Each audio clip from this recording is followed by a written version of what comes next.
ভাই আমরা প্রাইভেট বিশ্ববিদ্যালয়, আমরা ঢাকা ঢাকা ঢাকা ইউনিট আর কি। ঢাকা ইউনিটের ভিতরে আপনার 12টা সুপার ইউনিটের ভিতরে ঢাকা প্রাইভেট ইউনিভার্সিটি আপনার আমরা প্রাইভেট জি, উত্তরা বিশ্ববিদ্যালয় ছাত্র দলের সাবেক সাংগঠনিক সম্পাদক। আজকের সমাবেশ আমাদের দীর্ঘ 17 বছর আন্দোলন সংগ্রামের সমাবেশের একটি বহিঃপ্রকাশ।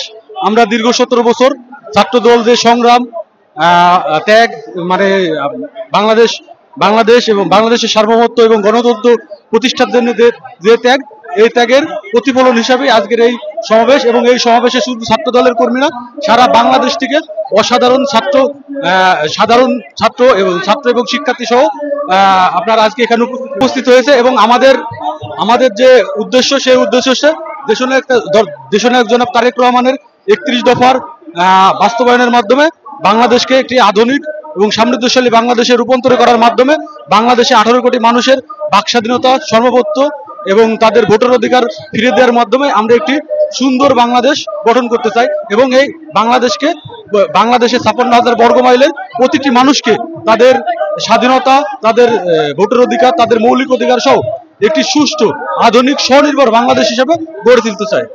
আমরা বাংলাদেশ জাতীয়তাবাদী ছাত্রদল সহ বাংলাদেশ জাতীয়তাবাদের প্রত্যেকটা ইউনিট দেশনায়ক জনাব তারেক রহমানের আহ্বানে ঐক্যবদ্ধ। আমরা তার নেতৃত্বে এতদিন আন্দোলন সংগ্রাম করেছি এবং আমরা মনে করি যে এই কেয়ারটেকার সরকার এবং অতি দ্রুত একটি সুষ্ঠু নির্বাচন দেবে এবং একটি সুষ্ঠু নির্বাচনের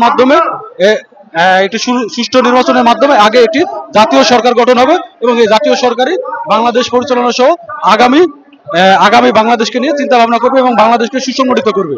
এটা জনাব তারেক রহমানের নেতৃত্বই হবে, আমরা আশাবাদী।